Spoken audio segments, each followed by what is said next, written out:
was never able to eat normal diet. Everything has to be measured. No proteins in the diet. Yeah. Now, operation for this is liver transplantation. There is nothing new about liver transplantation operation. But what is special was on the 22nd of April, for the first time in the world, we did a liver transplant operation robotically. So this is an advance in the field of robotic liver surgery. So this child, the mother donated 25% of her liver, and that was removed robotically again. She's got no scar or a hidden scar very low down, because we have to have a scar to take the liver out. And then this child has got no scar either that you can see. A very small scar in the underwear line to insert the liver, and then all the operation is done with a robot. Robot in the sense, the surgeon is sitting far away from the patient, and the robotic hands will be directed by the surgeons, and the operation is done robotically. This is the most advanced keyhole surgery that you can have these days. Now you have heard about laparoscopic surgery, minimally invasive. This is a robotic surgery. And the importance of this is twofold. The importance of this press conference is that this is the first time in the world that a robotic liver transplant has been performed in a child. And this is the youngest child to have a robotic liver transplant. That's what we want to talk about. இன்னைக்கு தமிழ்லையும் பேசிடுறேன்னா, இங்கே இருக்கிற குழந்தைக்கு metabolic liver டிசீஸ்னு ஒரு problem. இந்த மாதிரி குழந்தைங்க normal டயட்டே சாப்பிட முடியாது. அமோனியா லெவல் அதிகமாகி குழந்தைங்க இறந்துருவாங்க. இந்த குழந்தையோட தங்கச்சி ஒன்று பிறந்த உடனே இறந்துருச்சு இந்த கண்டிஷனில். அதனால் டயக்னோஸ் பண்ணதான்.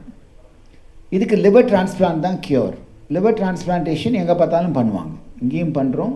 குழந்தைங்களுக்கு லிவர் டிரான்ஸ்பிளான்ட் பண்ணுறது நம்ம ஹாஸ்பிட்டலில் கிட்டத்தட்ட வருஷத்துக்கு 100 டிரான்ஸ்பிளான்ட் பண்ணுறோம். அது ஒன்றும் புதுசு கிடையாது. இப்போ robotic liver transplant, robotic surgery கேள்விப்பட்டிருக்கீங்க எல்லாமே. ரொபாட்டிக்கில், அதாவது மினிமலி இன்வேசிவ், சின்ன ஹோலில் அந்த ரொபாட்டிக் ஆர்ம்ஸ் உள்ளே போய் ஆப்ரேஷன், சர்ஜன் தூரத்தில் உட்காந்து அந்த கையை டைரக்ட் பண்ணி ஆப்ரேஷன் பண்ண வைப்பாங்க.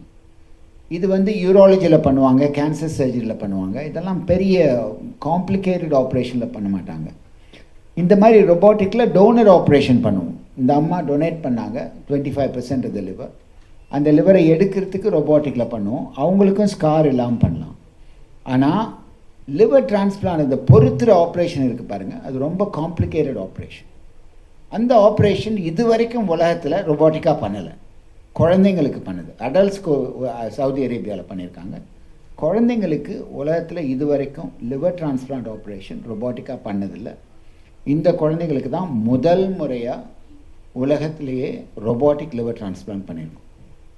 அதை சொல்கிறதுக்கு தான் இந்த ப்ரெஸ் கான்ஃபரன்ஸ் கூட்டியிருக்கோம். Naresh, do you want to say something? So இந்த குழந்தைக்கு இந்த சார் சொன்ன மாதிரி இது மெட்டபாலிக் டிசீஸ் இருந்தது. ப்ரோட்டீன் சாப்பிட முடியாது. நம்ம சாப்பிட்ற சாப்பாடில் எவ்வளோ பண்ணால் 10ல் 1 பங்கு கூட இந்த குழந்தையால் சாப்பிட முடியாது. அந்த அளவு சாப்பிட்டாவே அமோனியா அதிகமாகிட்டு மூளை வீக்கமாகிடும், ஃபிட்ஸ் வந்துடும். ஸோ ஹாஸ்பிட்டலில் அட்மிட் பண்ணுற மாதிரி இருக்கும். ஸோ இந்த பிரச்சனைனால குழந்தைய ஸ்கூலுக்கு அனுப்ப முடியாது. டெவலப்மெண்ட்டை அடிக்கடி இந்த அமோனியா அதிகமாக இருக்கும்போது அவங்க மூளை வளர்ச்சி சரியாக இருக்காது. ஸோ இந்த குழந்தைங்க நார்மல் குழந்தைங்க மாதிரி இருக்க மாட்டாங்க. ஸோ இவங்களோட மூளை வளர்ச்சியும் கம்மியாக இருக்கும். ஸோ இதை மாதிரி கண்டுபிடிக்கும்போது கல்லீரல் லிவர் டிரான்ஸ்பிளான்ட் பண்ணோன்னே இந்த அமோனியா நார்மல் ஆகிடும். அதுக்கப்புறம் இந்த குழந்தைங்களோட மூளை வளர்ச்சி, நார்மல் வளர்ச்சி, நல்லா காலேஜுக்கு போகிறது, படிப்பு எல்லாமே சரியாயிடும். ஸோ இந்த ரோபாட்டிக் சர்ஜரியில் என்ன அட்வான்டேஜ் மற்ற குழந்தைகளுக்கு மற்ற ஆப்ரேஷனோட பார்த்தீங்கன்னா, யூஸ்வலாக ஒரு டிரான்ஸ்பிளான்ட் பண்ணனா குறைஞ்சது 14 நாள்லேருந்து 21 நாள் ஹாஸ்பிட்டலில் இருக்கிற மாதிரி இருக்கும். பட் இந்த ரோபாட்டிக் சர்ஜரி பண்ணதுனால இந்த குழந்தை ஒரு 3வது நாளே எழுந்து நடக்க ஆரம்பிச்சிட்டாங்க. 7வது நாள் டிஸ்சார்ஜ் பண்ணிட்டோம். ஸோ இந்த hospital stay has been shorten so much that the child was discharge home on day 7. Even a normal ஒரு நார்மல் சர்ஜரி பண்ணால், ஒரு கோலிசிஸ்டெக்டமி பண்ணால் கூட அதோட அதிகமான நாள் ஹாஸ்பிட்டல் ஸ்டே பண்ணுற மாதிரி இருக்கும். So this child was discharge after a major liver transplant surgery just 7 days. இப்போ பார்த்தீங்கன்னா குழந்தை எல்லா விதமான ஆகாரத்தையும் சாப்பிட்றாங்க. So parents are so happy that the child can eat everything. இதுக்கு முன்னாடி சாப்பிட முடியாத பொருள், ஏன்னா பார்க்க தான் முடியும். பேரண்ட்ஸ் சாப்பிடும்போது வந்து குழந்தை வந்து கேட்டால் பேரண்ட்ஸால் கொடுக்க முடியாது. ஸோ பேரண்ட்ஸும் வீட்டில் சாப்பிட மாட்டாங்க. ஸோ இப்போ வந்து they are so happy that the child can eat normally and development wise they can see the change is bright, alert, recognizing everyone, and the parents feel that they are extremely happy about it.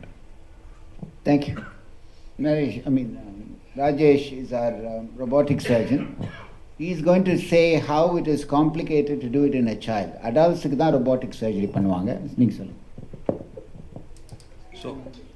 So in robotic surgery, the advantage is we put gas in the abdomen and then we have a lot of space, especially in adults, so that we can do the surgery easily.